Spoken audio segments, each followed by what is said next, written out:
let's start with kind of an overview. Tell me in the most simplistic terms, what happened? We realized earlier this year that one of our chemists was manipulating quality control results. It was for a group of tests for drinking water.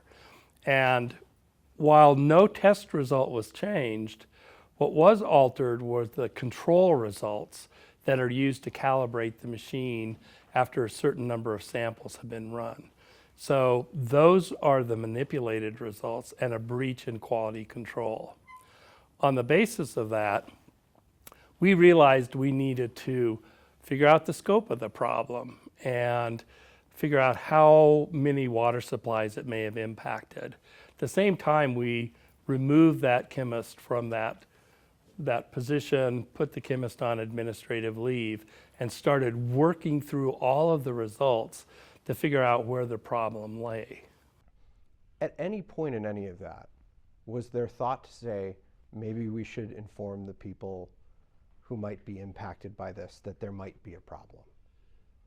The way we would look at water control is, are there levels or is there evidence of a level that is high enough to acutely or immediately impact the safety or the health of people of Colorado, that is represent an imminent health risk. Even with the variations in quality control, when looking at the actual levels, none of the levels of those compounds rose to the level that would be an imminent public health risk. But can you trust the data if the control sample was wrong? There are like errors around the control issue, and so they're usually like 5% on either side of the result. So there weren't any results that would say be twice as high. They would be somewhere along something lower than that. So nothing would raise to that level of an acute public health risk. You understand the public's concern here, though, that you knew something was wrong and it took months to actually say something was wrong. I do understand that, and I realize the trust that we have in our public health laboratory and what we need to do. I think it's important to recognize the scope of the problem is only around 3% of the drinking water supplies in Colorado. And so there weren't reasons to provide information that would give undue concern to the other people in Colorado. And at the same time, it's important to recognize that the levels we saw would not have led to a public notification. They would have led to a notification of the lab to say that you're out of compliance with this different issue. You may need to look at how you're addressing those levels, and then we'll need to test again. Can you confidently say here today that those samples were free from any problems that might cause any health risks now or down the road? I can confidently say that the compounds we're looking at that are the major ones that are under study are things that the health risks are associated with long-term exposure over a lifetime at the levels we're looking at. There were no levels that would raise to the level of an imminent public health risk. Do you know how far back this problem ranges? I mean, it sounds like it could go back 5 years. The issue is that the labs test their water on an ongoing basis. And so we did go back with this latest audit to 2020. And we believe that with retesting and the retesting schedules that are usual for water drinking supplies, we'll have captured what we need to capture. If there's evidence that it may have gone back further than that, or in any time during this do we find a result that might be of imminent public health risk, we would make that information available directly to the consumers. Since we relieved the chemist of their activities, of their responsibilities, the testing has been done either by us using our usual quality control, and then once the EPA revoked our processes, we've sent those out to other laboratories. So all the tests being done now are meeting the EPA's levels for quality control. I know that the external audit of the department found a lot of issues, one of which was old, outdated equipment. Is that being addressed? Yes, we've come together, and under the leadership of Director Ryan, we have put together an internal advisory committee to meet with the laboratory on an ongoing basis.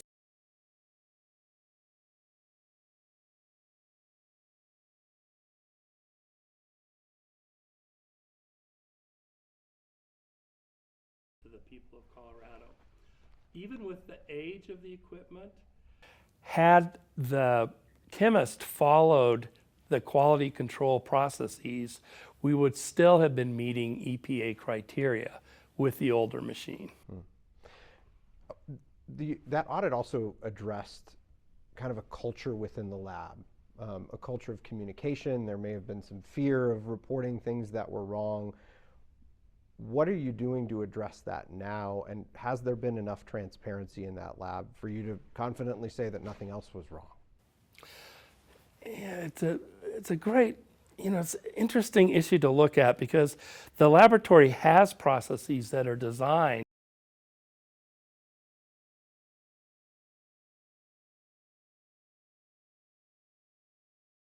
the way it was discovered was a chemistry manager realized that there might be a problem, went to their supervisor, a deputy director, and then after about a month realized that the deputy director hadn't done anything.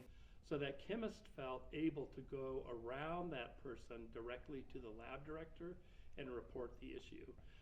That's only one instance, but thinking about how we can have everyone in the lab have that level of empowerment and get to a culture where we report things where we're concerned or there are issues, and there's no fear of repercussion. It's something we will continue to work on with the lab. I want to talk about transparency in leadership levels too. When was Director Ryan informed of this? Director Ryan was informed on February 12th when we put the chemist on administrative leave. Okay. So it wasn't after the EPA. I know that you notified the EPA in April. That's correct. But Director Ryan knew before that. Director Ryan knew before that. Got it. I guess I do want to drill down on, you talked about not wanting to worry people, but isn't this story coming out months after the discovery a problem there? Like, how do you ensure folks at home to have faith in the work that you're doing if we know that there was a problem that wasn't disclosed until a reporter reported it? And I try to get back to the issue of what would we report normally? And so the process we would use is what we followed. We detected a potential lapse in quality control. We had to investigate it, which required going through thousands of tests by hand and looking at each one to try to determine even what the chemist might have been doing. So that took a level of time to understand the scope of the problem and what the problem actually was. As we discovered that, we also were looking at the data to see if there were any out-of-range results that would be of immediate concern to the consumers of these water systems. And we're confident as we went along that we didn't have evidence of that kind of imminent public health threat. I think it's also important to notice that we wouldn't normally do a public notification unless there was an immediate public health threat. We would notify the water supply folks, the directors, and we would partner with them on their communication with their own consumers. If it were of immediate public health threat, we would require them to notify folks. So I think it's the issue of the magnitude of the problem would not have risen to public notification. Does that make you think twice about what you notify the public about, knowing now that this comes out a different way?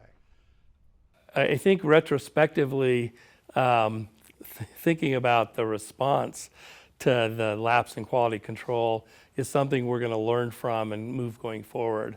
I come back to the scope of the problem, if it was 3% of the state water supplies, those would be the people we'd be most interested in making sure we would work with those water directors to say, how do you want to notify your folks? Again, given the levels that we've measured, normally if we reported that level to one of the water supply directors, we would say you're in exceedance of the standard. And then we wouldn't say it's so high you need to contact your folks. We would say you need to come into compliance with this and we need to retest. So it's important to notice that the level of the exceedances are important for water directors to address, and not to the level that would normally get to that level of public notification. Got it. I want to talk a bit about the chemist. Have you gone back and looked at this employee's work, and how far are you able to determine that this chemist manipulated data? We were able to go and look at the career because we have all that information of this chemist. So over the more than 20 years the chemist worked for us, we have that performance information available. What we decided to do with our third-party consultant was go back to 2020. And we picked that date to gain this level of confidence that there weren't other water samples that needed to be retested. So if we look at 2020 and it wasn't occurring then, that'll give us a little bit more confidence. If we look at 2020 and every water supply that could have been impacted has been retested at some other point, then we're confident that the new result is accurate. And so we have to finish that 2020, which has been completed. We're looking at it for the tests that are of main interest. And as we work with that and look at when the water supplies retested, we'll understand exactly, do we need to go back further? Could there have been other impacted waters? So at this point, you're not sure if it goes beyond 2020? That's back further than 2020? I believe we will have that information as we compare it with water quality results, which will be, I think, completed in November. This month, yeah. The governor told us this week that he feels the chemist involved in this should face consequences. I know the chemist resigned. Is the chemist going to face any further consequences for doing this and putting this data at risk? Our authority to take any other actions against the chemist kind of end with their termination of employee. I will tell you that they won't be employable in the area of a chemist in the future. Termination of employee, though, in this case, this chemist just resigned. That's correct. Okay. There wasn't, other than the administrative leave, there wasn't an employment action taken against them. We were in the middle of an employment action. We had scheduled an actual hearing in the state personnel system. It's called an R610 hearing, and that's the process that we have to go through in order to terminate an employee. I think while I know what happened was the chemist chose to resign prior to that hearing. Got it. The external report on this called your response to this, I believe it was slow and that it lacked urgency. Why should those people who are inside the water lab who acted slow, the deputy director you spoke about who didn't do anything when he was alerted or when they were alerted to the problem, why should those managers not face any consequence?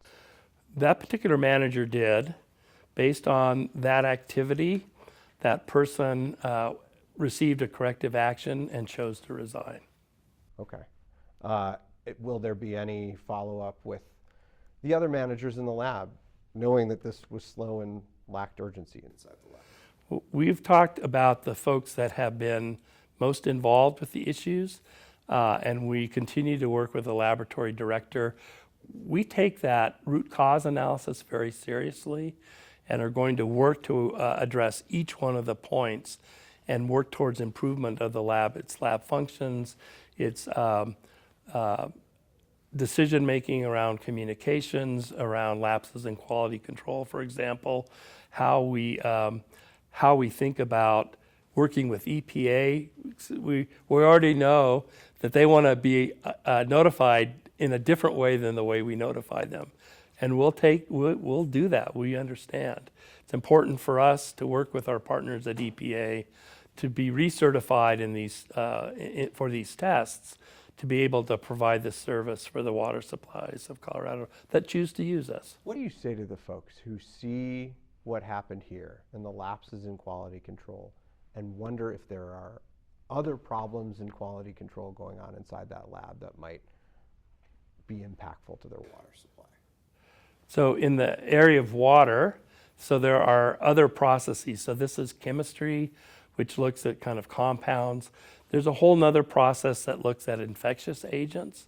That's something that when there's evidence of bacterial contamination, that's where we go right to the public and say, you need to boil your water or to use bottled water.